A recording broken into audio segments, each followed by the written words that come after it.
Hello and welcome to my first devlog. This is a small game I want to finish creating by the end of the year. That will be a wave defense game with an emphasis on being family friendly with a farming theme. You will play as a farmer trying to protect his grain store from waves of critters that come at dawn, noon and dusk. Each day you survive adds to your score, and once they finally get to your grain store, it's game over. You can protect the grain store with a variety of defenses and also single-use items where needed to spook the critters away from your farm. In this devlog, we will be laying the groundwork to create the playing field and framework in which the rest of the game will be able to be created on top of.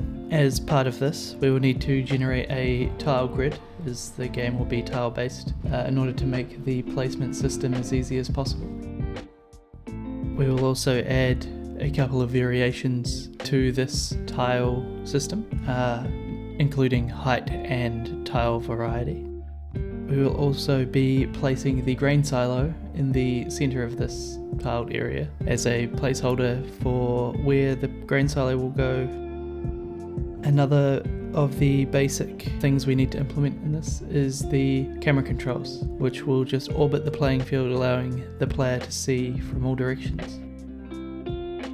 So without further ado, let's jump straight into it, and we'll start with the tile system.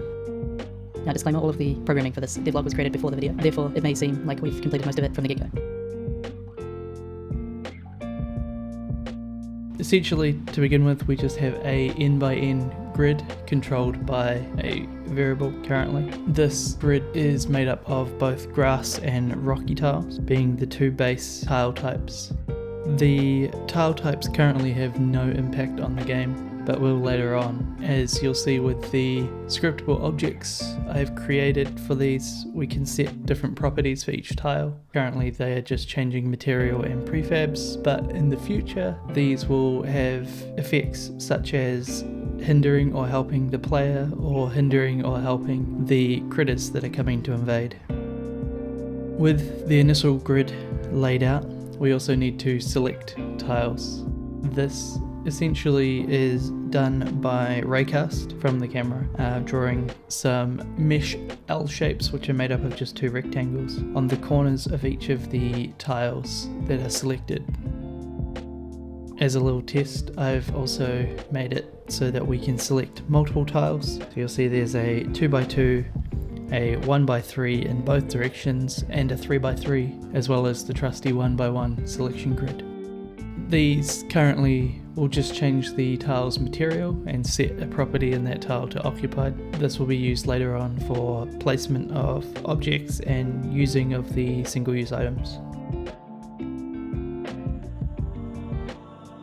Another feature I wanted to add to this game was the use of seeding, so that players can generate the same map as their friends. This was fairly simple to implement, as the Unity random has a seed function. So we just take a seed, currently just a variable in the Unity editor, and use that. There's also a checkbox in there just to toggle it on and off for testing purposes. But this allows the terrain to be generated in a reproducible way, which will also assist me in testing.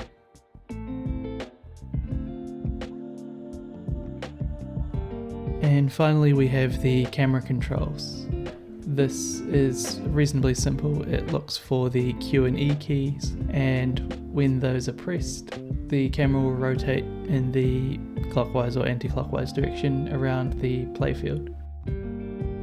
This is looking at the grain store, at the base of the grain store I believe, so some alterations to this may need to be made.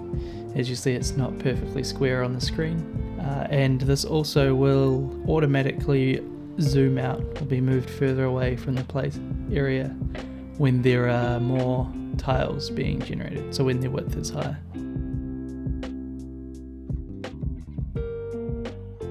And there you have it.